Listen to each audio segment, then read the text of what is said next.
bosan mau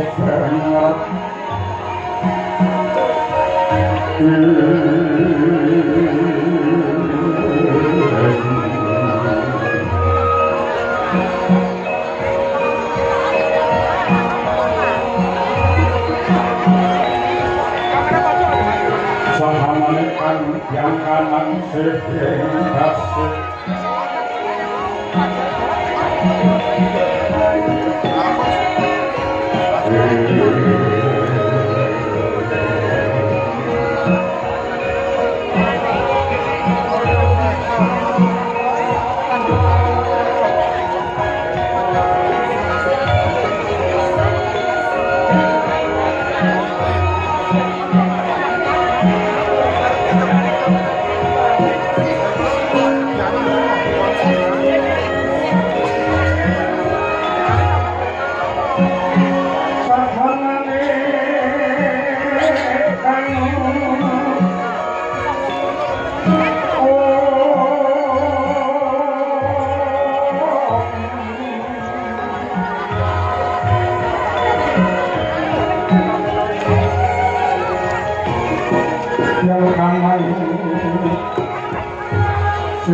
Kukira hiro sakung dumati kang yang ngomol dwasmani Gusti Kamogo Tresno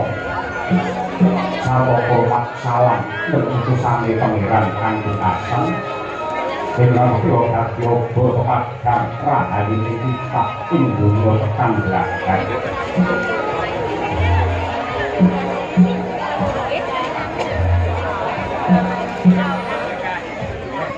lalu kowe warani carita sinunggi langit budaya luhur tidakya teka padha ingkang becik tindakno dening ingkang osing kirana kowe ngelakawan koseko yek gambaran ucapan lembilae suci resik kang kawetan ing dedusan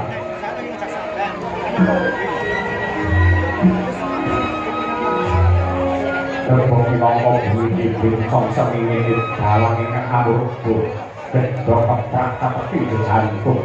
ini otak nongko kuburani dengan aku radio timulan dan sinampiran dada pangkat anggap tentang woso sinung brono ingkang aku korupo nanglampo Bincang dalam sinamplungake otak yang terus tanpa dosuk kanunduk woleh karmo lan woleh dharma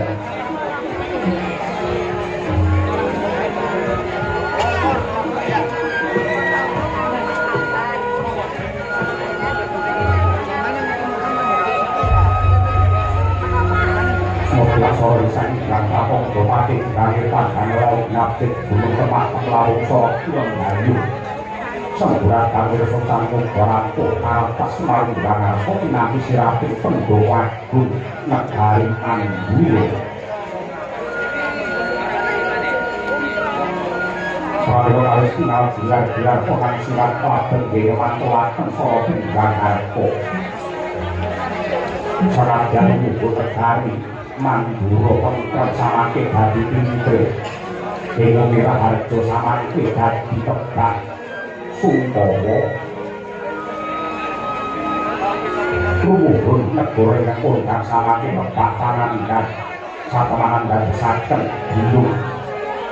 bingung dilungurkan keparapi narendra kuning mandura niki ing ngadeg Dulur Prabu Basudewa Warya Sudha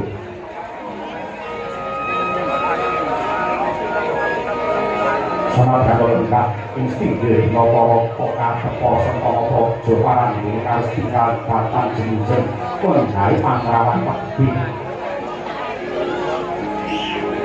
mangono pangkat ing sasmita ingkang raja kalih satriya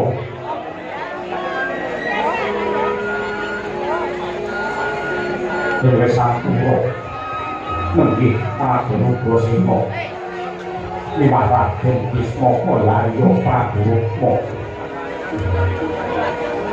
Sidra Wicara Berejar sang wonten ladyonan Dani Bima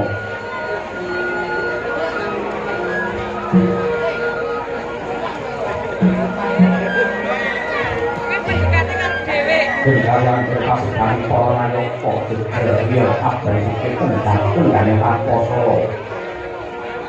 para dene katon jinem permanen bakat mawi sabdo sabyo kawis pikantuk kumpul antari telu orang derek prihatin mulak sungkawan India Sri Nara Prabu Basudewa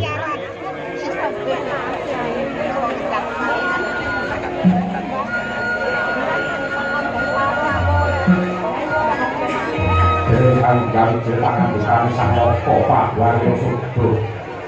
mangkono ingkang karya sing lisan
yo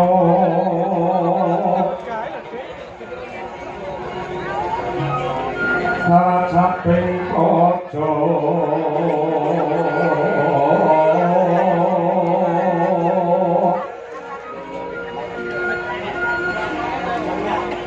kawonyan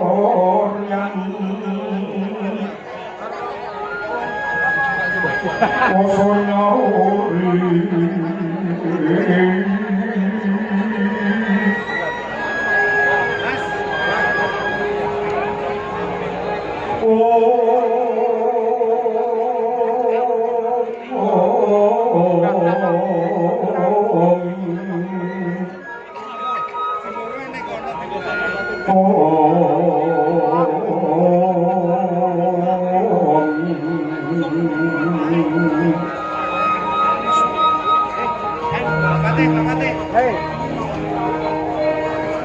ora pangrading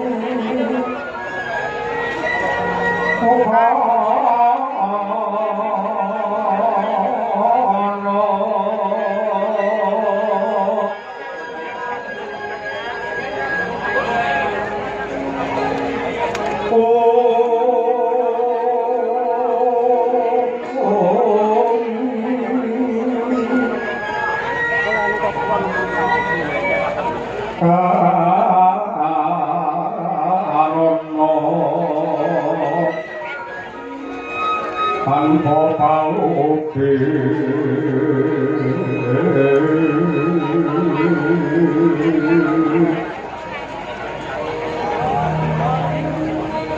hatilah silas putih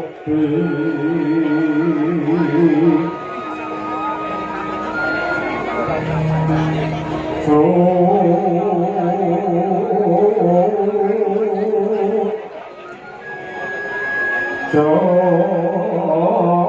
sarjono kelo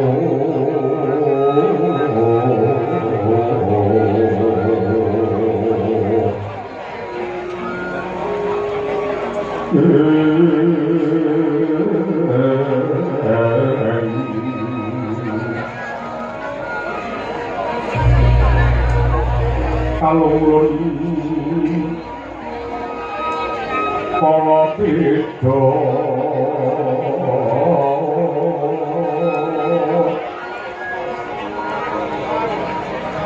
dedem tangkangen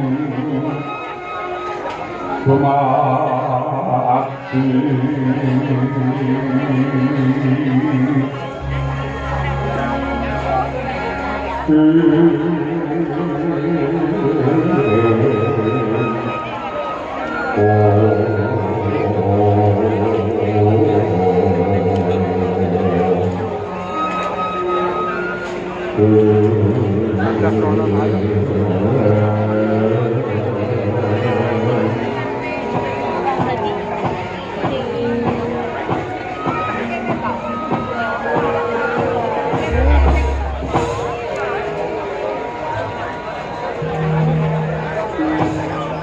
Irang sukma diwiwih buka paring pepayung perintah barang sun satemah bakar pepak tanganing kakak mandulu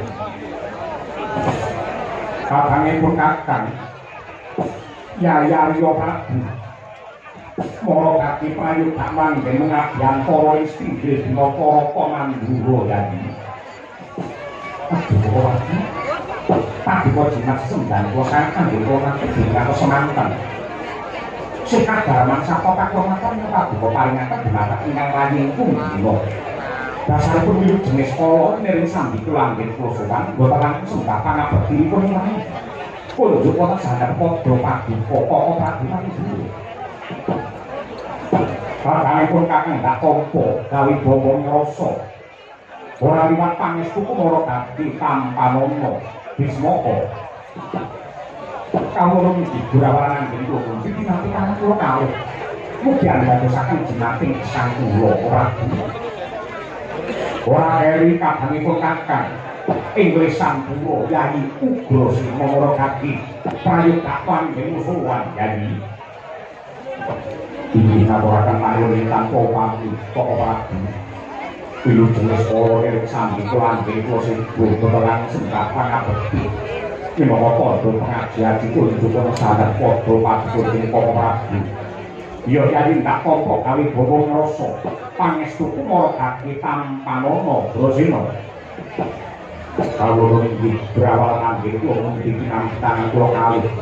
tinggal akan motorin jowo kapal akan motorin jojo rumah lagu yuk kawak murah daging karuan panas panas tabur di wawak dengan dan yang rabu kok diri kayu brosino apa daun namir paling waniti jeneng sila sakloron adoh sonawi cedak saya ndak raketake yektine ana bab wigati ing bakal ndak dapat yektine pun kakang iki perangane menungso sing rina wengi mung tansah gandrung karo kerukunan lan katentreman saya-saya bareng pun kakang pinitaya dening para kawula lan antuk pangestune para sepuh jumeneng napa ing negara Mandura yektine ingsun mikul tanggung jawab sing abot tumadanger batin bupet dening mulya rekasane wong sak negara nyatane palungguhan iki sing tak gambarake karo sing kababar iki malah tiba kosok balen negara Mandura hawane saya panas kahanane saya ribet para kawula adoh saka rasa tentrem merga mung tansah digoro-godo dening para Brahma corak ingkang padha dasya marang wong cilik ingsun rumangsa prihatin nyangka kahanan sing kaya ngene lan yen nganti dina iki ingsun durung bisa weh pepadang tumrap lakon lan tetep ing Mandura apa becikipun kakang tak leweh keprabon bayanku wis lingsem aku wis isih ngadeg jejeg mongko dadi pengayuman ning Mandura kene yayi Andrake kang Puspita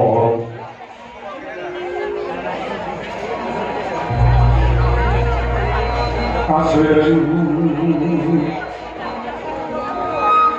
Samiron ombre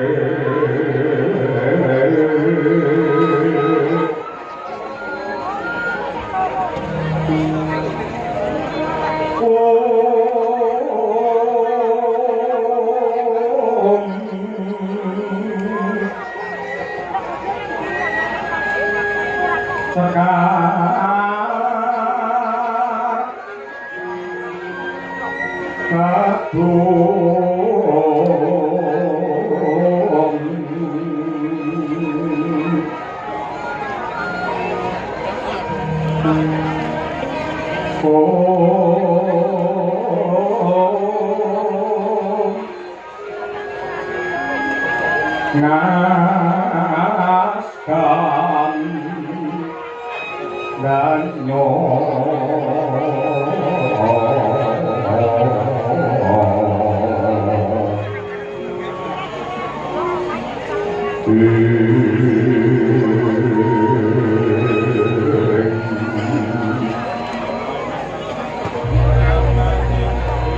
Mangkaras Raning Driya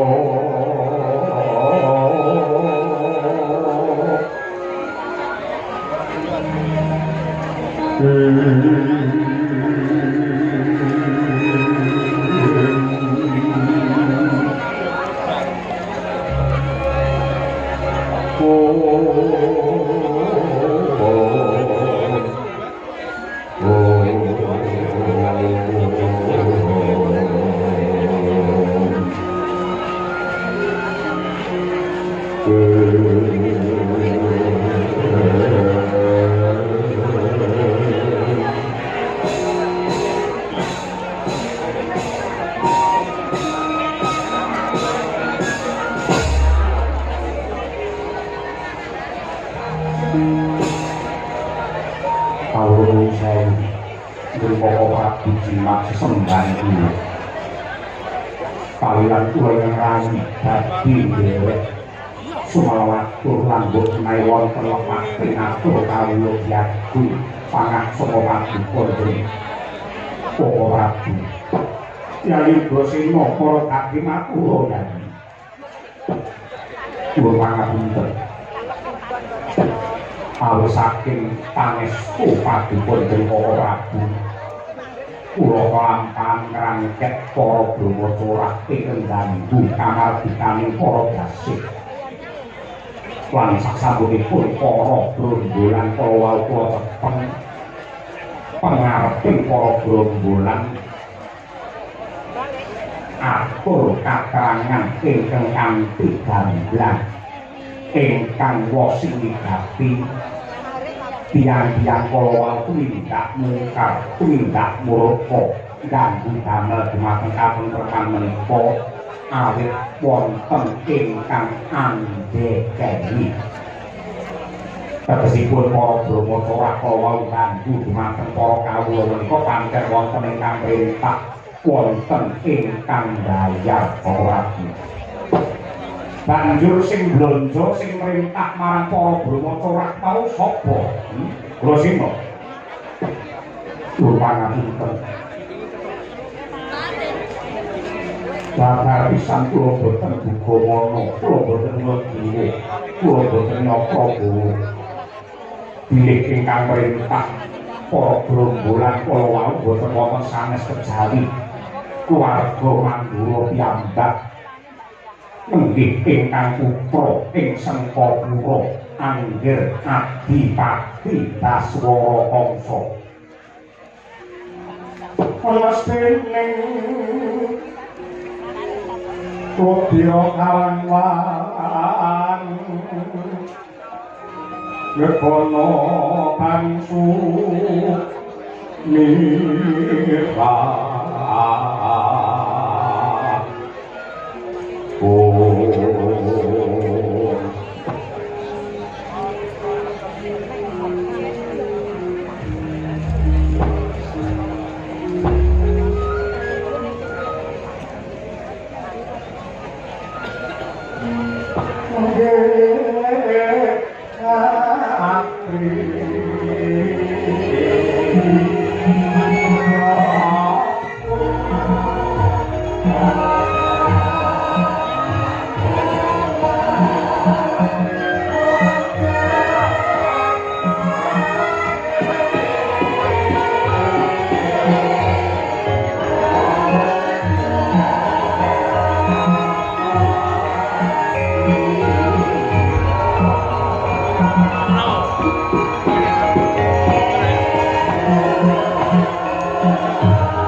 Kapertawan pangan dikaliron dikrat hilugra sila lamun koin dadi jedeng koping para branda jedeng kote para brahmacara nenggih putra Mandura sang Kangsa Dewa maning ana sang Prabu Basudewa jegrek nganti kaya Kubwaja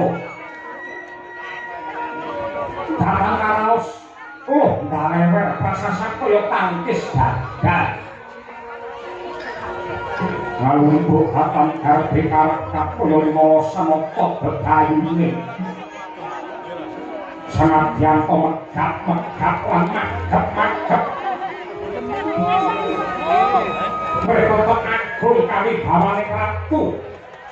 mangkono dia medhar sabda ngarep wecak dumateng sepine kang swasana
Yayu Grosino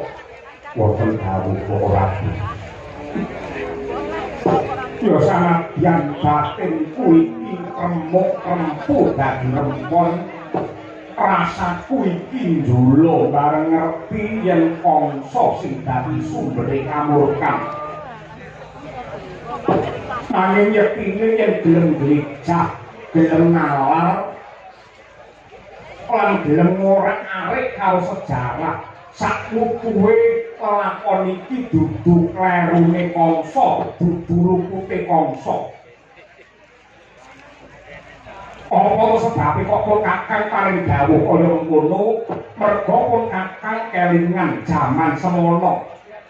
gandeng pun kakang iki seneng bebedak orang alas golek wujute kewan kanggo isen-isen kumraping kebon raja mongko wis cetha lamuka garwane ingsun ki ana telu ya kuwi Mairah Mahira utawa Mahindra ingkang angka telu ya kuwi Badrohini nalika semono pun kakang Radil sing tak kanthi bebedak ana ing alas nalika semono ya mung Mahira lawan Badrohini ning Mairah ora ndak kanthi malah ndak dawuh supaya lenggah ana ing kraton lha kuwi mula bukane iki lakon iki dadi ribet dadi pepet ya ngono kuwi mergo aku duwe bojo sing cacahe telu ning nyatane aku ora bisa adil yen aku adil kudune bojo telu mau tak jak kabeh ning tak kerekke siji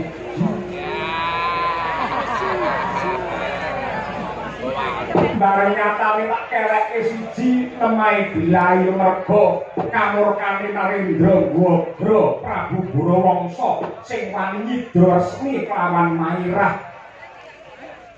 sing nalika semono jarine Prabu Gwagra Burawangsa iki dandan jebles karo Basudewa mula si Mairah ora rumangsa sulak ora rumangsa kaget bareng dikanthi Cumbana dikanthi Sasmi ya diladeni apa mestine satemah Mairah bobot tak tundung saka kraton Mairah bobot tak tundung saka kraton banjur anak-anak si Jaka Maruta diglontah karo Surati mantra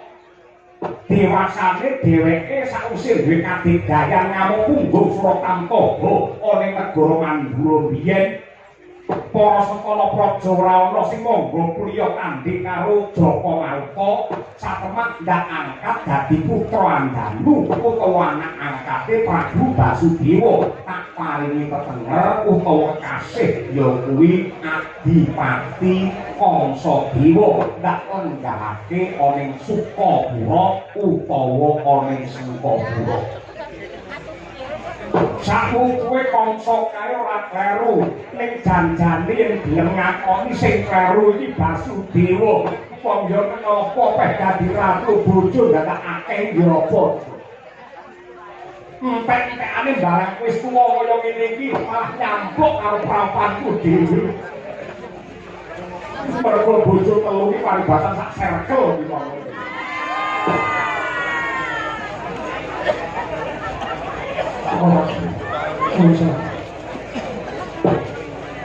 Pelampahan yang sampun kawuli boten perlu dipun penggalih nanging monggo sak mangke niki letepaken kancaksanan kanthi adil lan adhedhasar kautaman.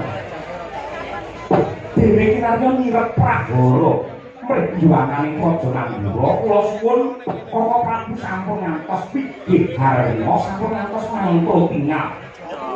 Nabyanto angger angsa menika sampun kadhaku dados putra Maduka nanging gandeng angsa sampun murang susila merak pacak Prajan Anggerya kedah nampi pidana junjuk kaliyan pranataning praja sampun mampah. Inggih kanthi mekaten uga Praja Nandura tetep wibawa lan boten dipun sepelekaken dening sinten kemawon. Hampet kabeh kedah sama beda dana denda tegesipun Adyanto wong liya braya yen pancen gedhe labu kedah pinaringan nugraha kosok wangsulipun Adyanto keluarga kulit gadhe sangat kadang yen perlu putra menawi darbi kalepatan dhumateng negari kedah nampi pidana sakmurmatipun. Manggung driya manggung pungkan dwan riman leleno tanpa kanin yang tanpa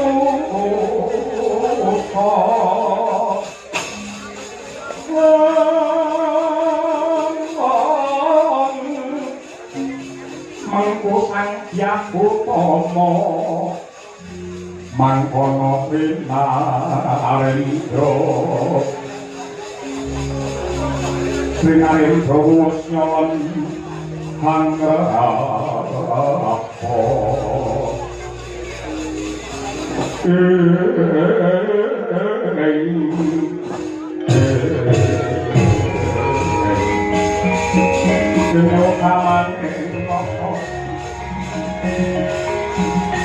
Karbuti bawa laksana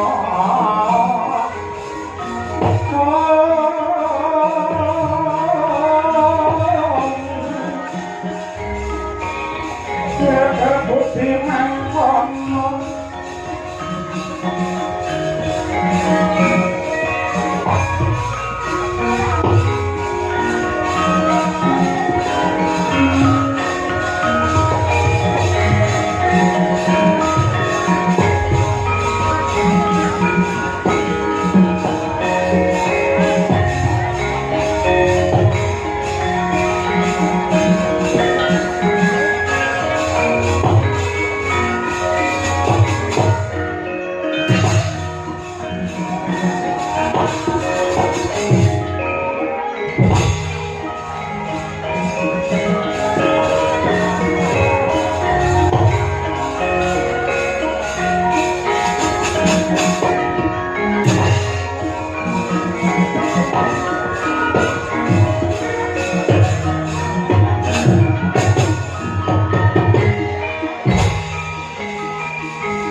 dereng kali perpanjang kawan wonten stinggil nonton kali mandura dadak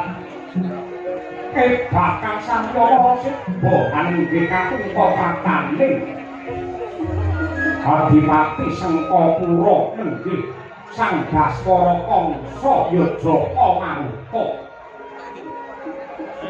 Harya munggah stinggil nyembah sesebrokan marang Sri Karanata mangkonen mara sibuk kawis tinggal jawil resik kumalsik satemah dadya gayeng gumareng anggerba apa wigati Sang Baswara Kangsa prapta ana stinggil mandura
Percayakan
Alun saya pamit pasang kalimat abdi dengan kulak manuk maring kawan kuat.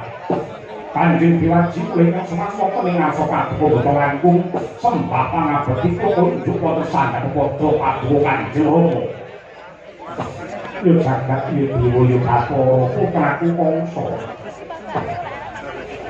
Mbak Kompo gawe bombong rasa lega gawaning penggawe. Ora liwat pangestunipun para gati tampanana Jaka Marupa.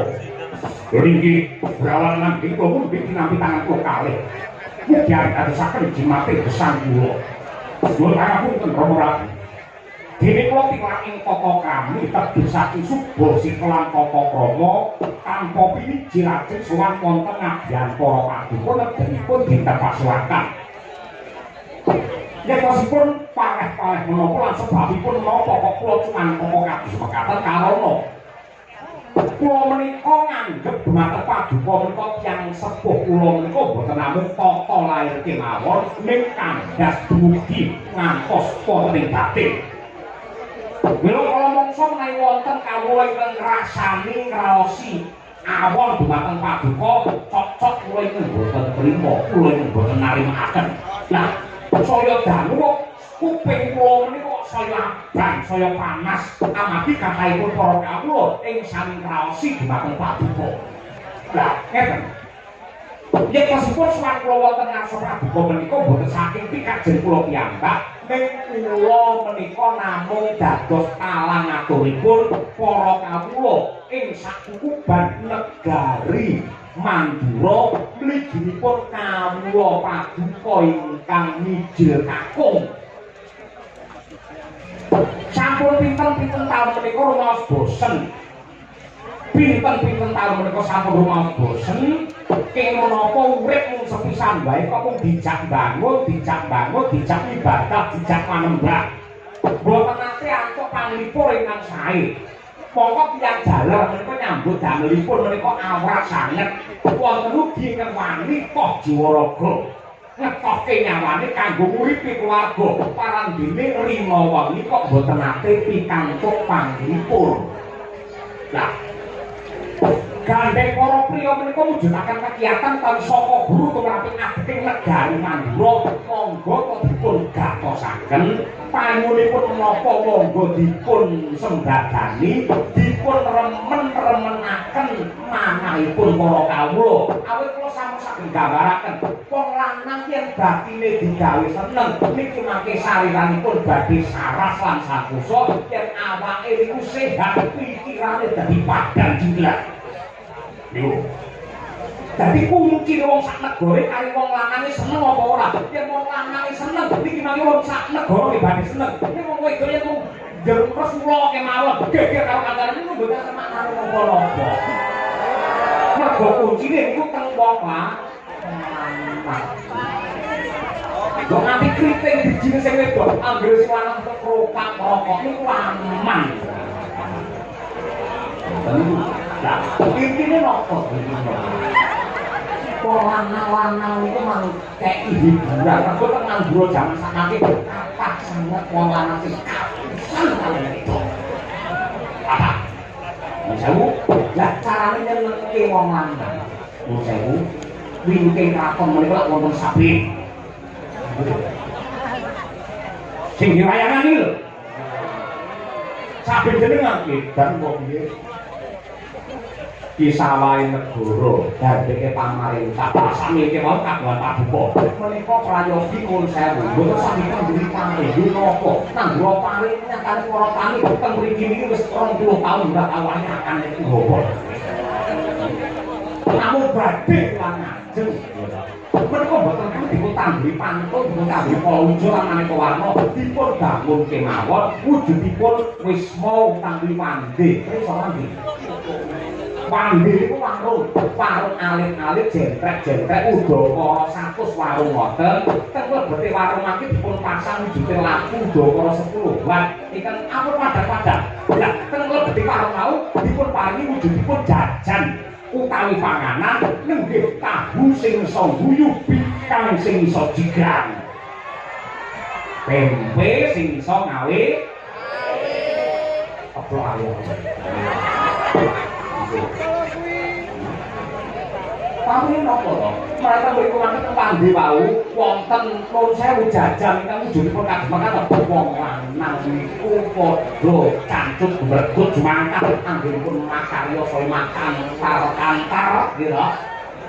saya makan antar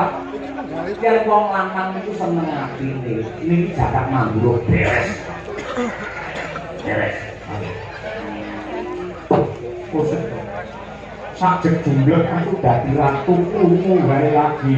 ning warung ana bikang apa bikang sing secikan tahu sing iso guyu tahu cara ngendi kok tahu iso guyu lho tegesipun menika wujudaken semu mboten kok panganan tahu mboten nek tambah kemake dipun pasang para wanita tuna susila tuna susila iki gaweane ngantemi karo kancane mboten wonten tuna susila niku tegese wanita ingkang nuwun sewu leladi dumateng para priya ingkang ironipun lureh lureh dandan garing ngono mboten garing dinamatu mboten para wanita ingkang kecemplung wonten ing jurang cemeng iso mergo dolanan HP terus kecemplung jurang mboten wonten wanita ingkang mibur dumateng para priya lajeng dipun bayar nyanyi mijeti nggon mangke aku kaya uwur wanita wau nuruti kangsane wong lanang wong wadon mau njur banyo nyanyi mboten wonten ora cekok-cekok nuwun sewu begengge wis sajak pisang kapiran Renangko kinempet kampet wonten madonaken sangat maning sabono paduka namung padha tangan kemawon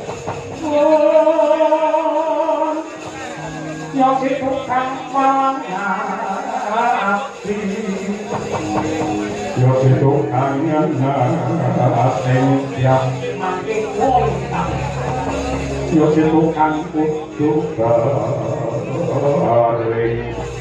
amargi kula ngraosaken suwe paduka dipunten dados narendra niku ingkang mangrangkul ingkang mancegah ingkang mantresnani basane para sepuh para brahmana kyai alim ulama nek paduka boten tresnani kaliyan para nenek lan kok bae mongko ratu niku kedah warata ratu niku dadi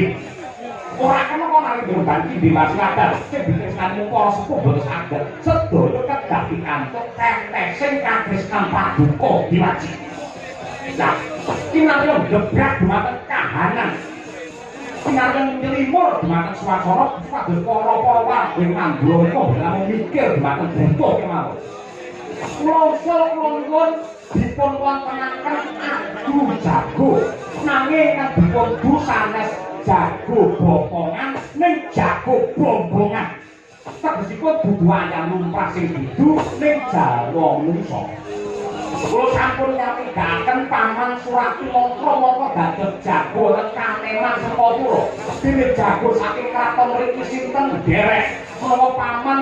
Ugrasena napa paman Arya Prabu syukur bagi sewu menawi Kanjeng Rama pribadi jumangkah dadi jago kabeh kaliyan paman Surati mongso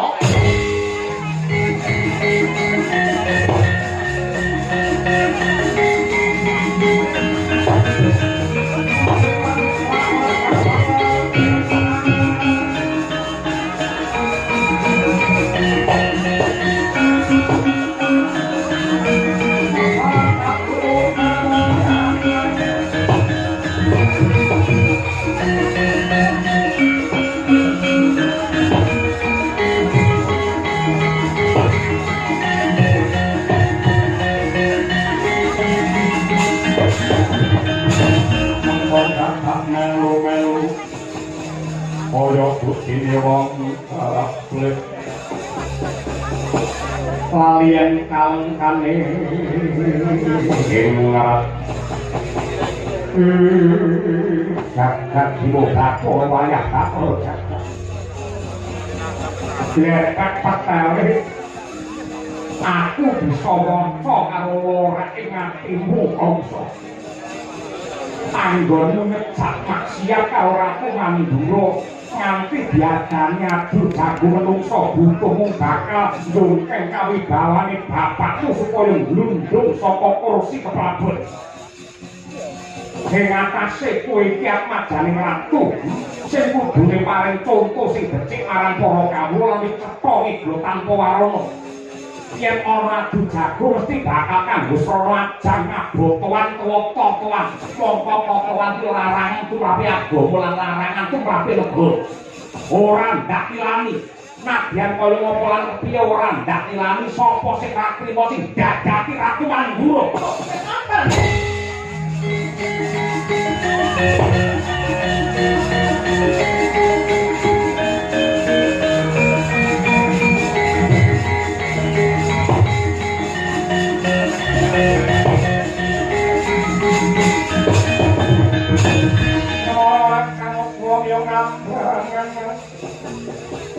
Kabeh karunganing kaspose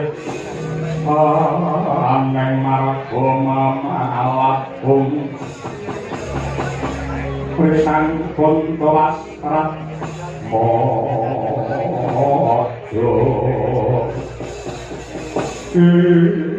Gunjeng diwat Pak menika Bapak Duka penggalih kanthi saestu Pak Duka penggalih kanthi remen. Kula wani matur kados mekaten menika ngibarake wong kendel mesti duwe piagam maknanipun. Boten kok ngomong kula menika ngacang nginjem dhumateng Pak Duka diwaji babar pisan boten nanging menika kangge srana krametaken para kawula Mangguro supados mulya lan remen prasaja. Kok ngantos nuwun sewu ngapunten. Kok ngantos Pak Duka boten kepareng dhahar atur kula boten kersa ngawontenaken adu jago menungso tandhinge jago saka kula karo kasepuhan Mangguro. Nyuwun pangapunten sedaya lorek ing pakarti Sentana Praja Mangguro boroke Ratu Mangguro menika sampun wonten gegeman kula. Yen panyuwun kula boten dipun pinangkani wawadi menika badhe kula sebar.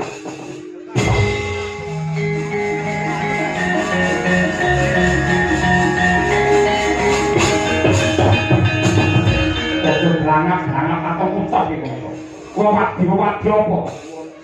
Apa ya kula dipek bayi wingi sore kok boten ngerti. Nek menawi kula aturaken wonten mriki mangke mesakaken Kanjeng Diwaji ndak ilang kawibawane Buyu Sentana Praja. Kula ngambil dalem paling tekan nggih monggo catur netra saya.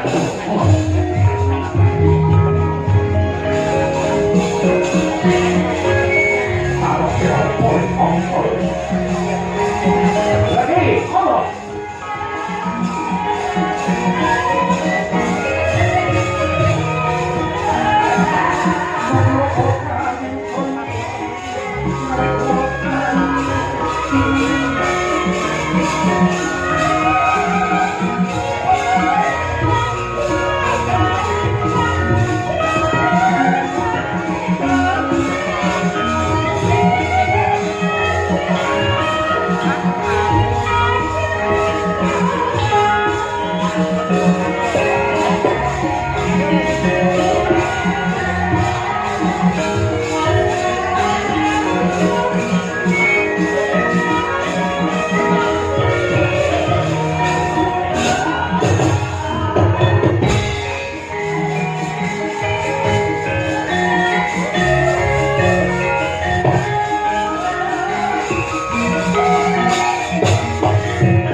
yen anggap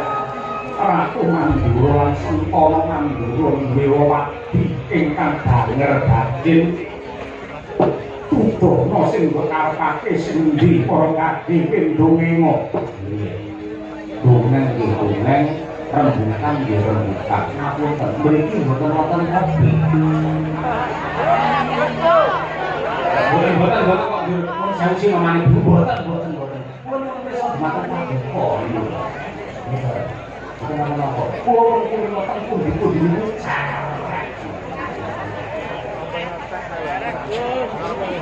nyemoni boten nyemoni kangipun anggipun duman kula kaliyan Kanjeng Rama menika mergi kok boten kenceng wong kang sedang kula kaliyan Paduka sampun namun tuh itu ya pun kawin kaget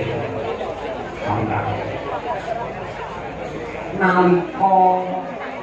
Paduka Kanjeng Rama maksih timur dereng jumenapa ingkang lenggah kaprabon wonten ing Mandura niki Kanjeng Hyang Kunti Boja wonten cariyosipun salah satunggalipun Walanggana ingkang yektosipun menika saking dusun banjur nuwun sewu tumuran tuwa kasar kaliyan rombonganipun monggo batok jaluk kelas kasar yo mergo pinter liwara pinter anggiling dosa jarang satemah wonten daya darik saking para kawula minggalipun ngantos nggegelaken kraton Mandura satemah tiyang estri kala wau kaangkat dados abdi dalem Walanggana kraton Mandura naminipun Sagopi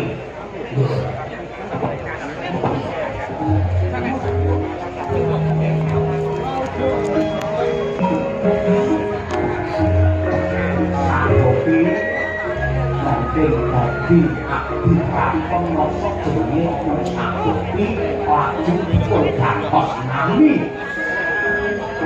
ya sudah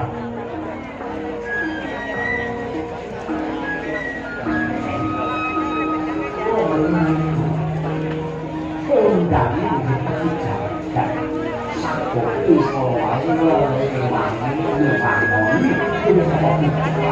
nanti jempol bapak bisa boleh-boleh deteksi ini boleh cacat ukuran ini suaranya becek suaranya pintar berso pintar ngerti busana ngabi sarira satemah bab menika ndadosaken bingunge para putra Ratu Mandura luwih saking Paduka Kanjeng Rama Wasudewa Paman Arya Prabu Paman Ugrasena wong tau kendheki Sagopi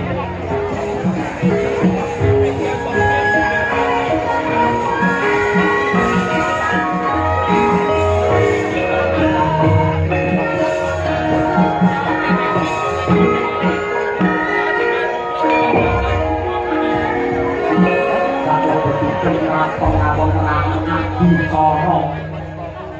nenggih penengan anggara kasih dan kalian putra pangkati Mandura Paduka Kanjeng Rama mangke ora mau dhisik ana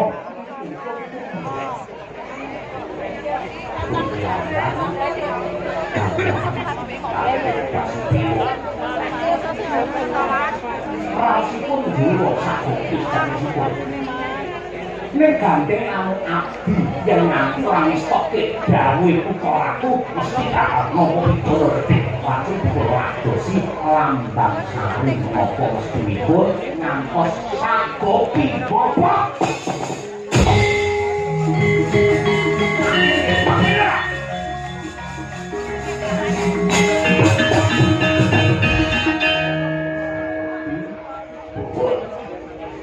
mengabung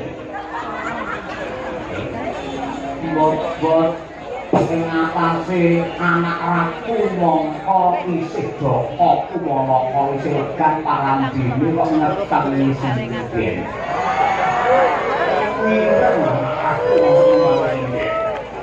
sing den kala wau dipun singkiraken saking kraton merga bobot dipun titekaken wonten kagungan Widara Kandhang dumateng tunggal sapak wol jinandika ingkang nami nenggih pun Demang Sabupa. Menapa dene Demang Sabupa merga Basudewa sing dirasa tresna karo Sagopi men ora sujana pun sewu kok didit kene Sagopa merga Sagopa kadyan lanang legere ya lanang pun sewu sosesipun ayu. Tak kenapa balik sisinya lagi mila wajib dipun wonten ing Widara Kandhang boten mandheg dumugi semanten sing kedangan karo sinden Sagopi boten namung Sang Basudewa dene adine sing Arya nglimpe berangkangan nanti tekan Widara Kandhang yang nganti Cumbana wonten ing desa Tanurunga namung badhe dipun wirang-wirangaken dening para kawula Widara Kandhang lajeng nuwun sewu Sagopi dijak lunga tembung sakniki saking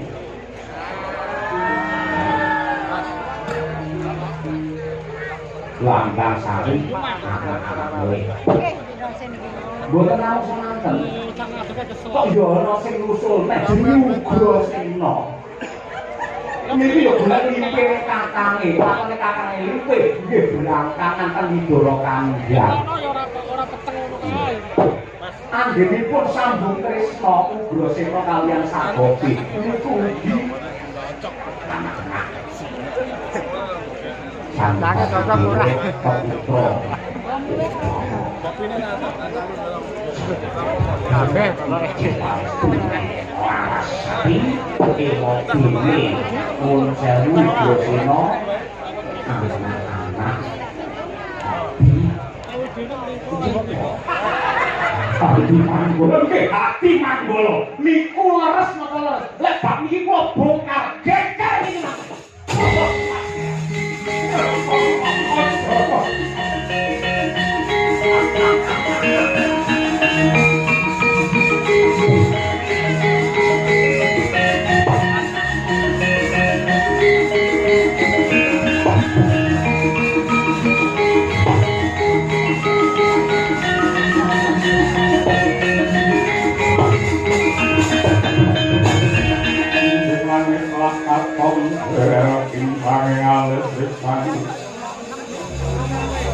bisa mawekan rum sabarang kadulu boten maido ing napa tiyang duka jaler pakai jaman sakniki kok seneng sedhe seneng selingkuh mergo sing miliki wong wong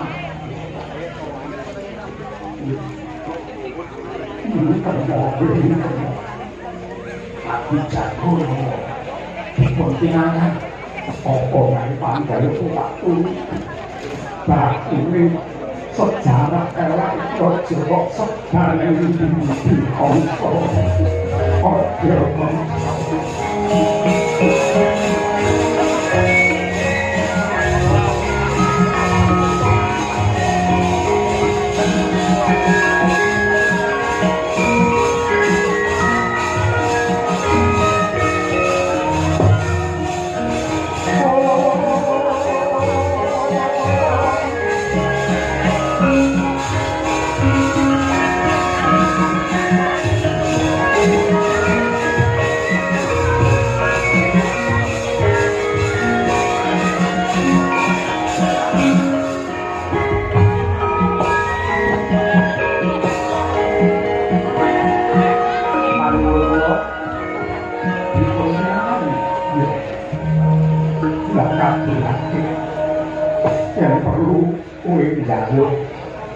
Kraton iki pengen dadi ratu ana Mandura tak turuti tak pisuda dina iki kula pengen dadi ratu.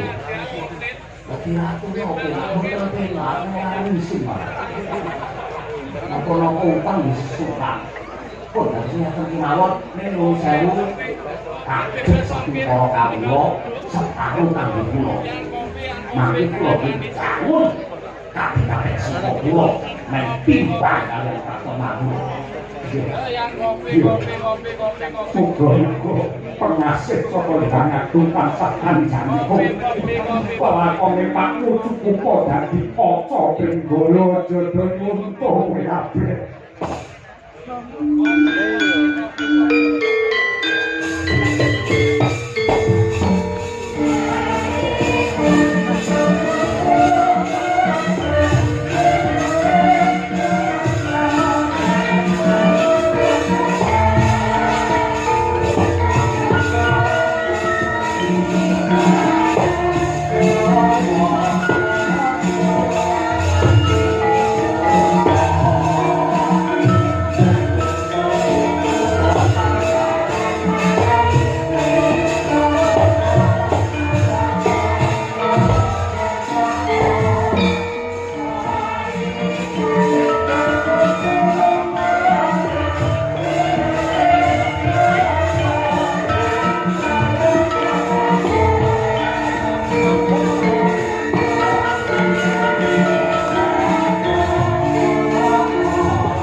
Semoyo winasya ing asapi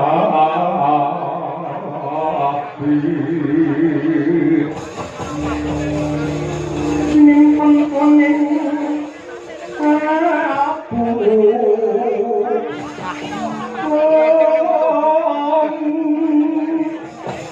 ambuk aning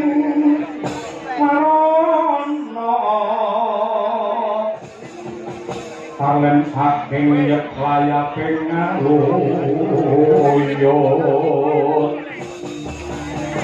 Pindha kecating sukena sumusuping rasa jati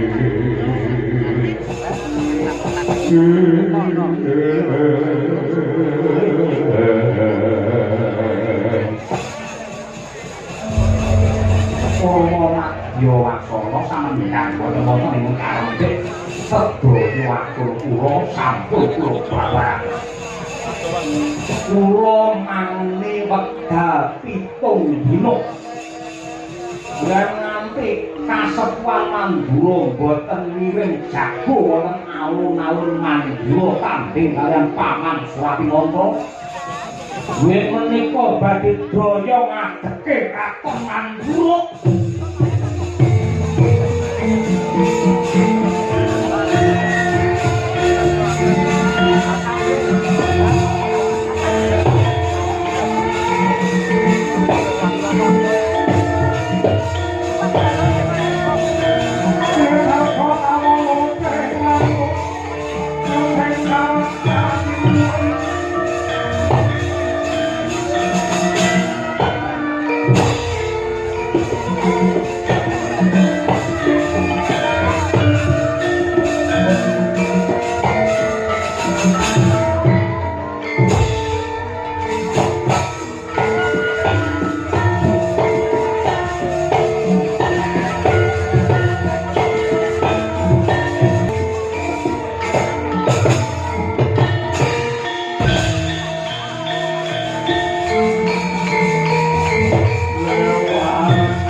dene Yayu Grosimo.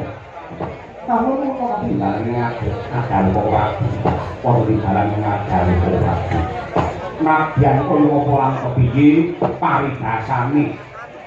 Kongso iki ibarate jaran lagi negar geni lagi dadi. Yen nganti geni dadi kok malah kok kembali geni kang lunga malah kaya muruk makantar-kantar. Yen para penggede mung golek bener iki engko wong cilik sing padha kepinget. Kula kang ngono turun kono apa kang dadi penjanji kongso. Tak perintah di Palembang itu Grosimo mung gawe pertapan Satoarga. Ingsun kelingan Lamto Yayi Kunti Kalibrata. Duwe putra sing Kakak Prakoso Suraseti Mandraguna laire yen jare jenenge Bungkus bareng di Palembang is muda tumanna jenenge Bratasena golek ana. Buya Pramandura sing uga kudu duwe tanggung jawab kumat keslametane wong Mandura. Kuliti kita terlalu makanan kita langsung berkomispakan dari aliran itu alih kakak pasuruan Prabu ya Prabu kok jauh Prabu kok orang tahu mana bukan orang kodoh gantung sibuk insya dia pun berkedat meminta marasih mudah bangaku muka pengiran tansah paring dono rasa marang wong Mandura